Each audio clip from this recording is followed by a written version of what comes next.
I want to walk you through something I call the mirror test. It's simple, but it's one of the most revealing exercises I use with leaders. Here's the test. In your quietest, most honest moment, when no one's watching, when no one is listening, when there's no audience to perform for, what do you actually believe about yourself?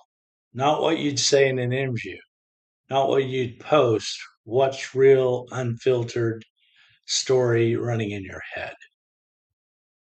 For a lot of leaders, the story is harsher than they'd like to admit.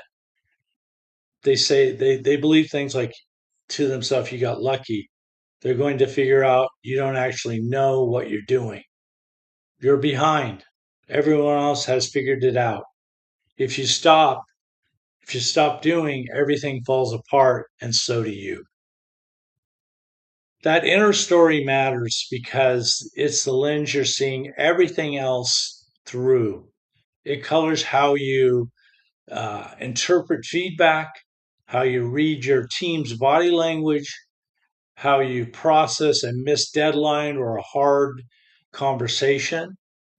You can have two of the same leaders have the same experience and get the same exact feedback and walk away with completely different conclusions.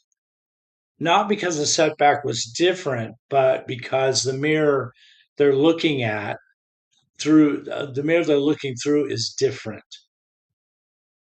Here's the good news. That mirror can change, not by ignoring reality and not by pretending that everything is fine, but by replacing the false story that's running your mind with the true story, who you are. This is where identity work becomes incredibly practical for leaders. It's not abstract, it's what I am telling myself right now.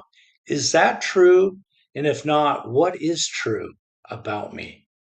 A lot of comparison voices we carry, the ones measuring us against other people's highlights reels, they aren't actually about the other person at all. They're about an unhealed belief about ourselves that gets triggered by what we see in them.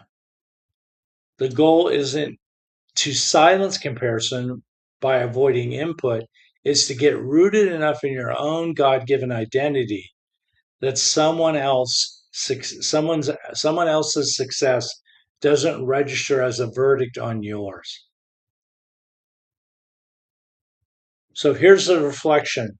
Pay attention this week to the story running underneath your decisions. When you catch a harsh, accusatory, or fearful thought about yourself, ask if this is true or if this is just familiar. And what would the true version sound like instead? I challenge you to do that. Change the mirror and you change you, the leader, looking into it.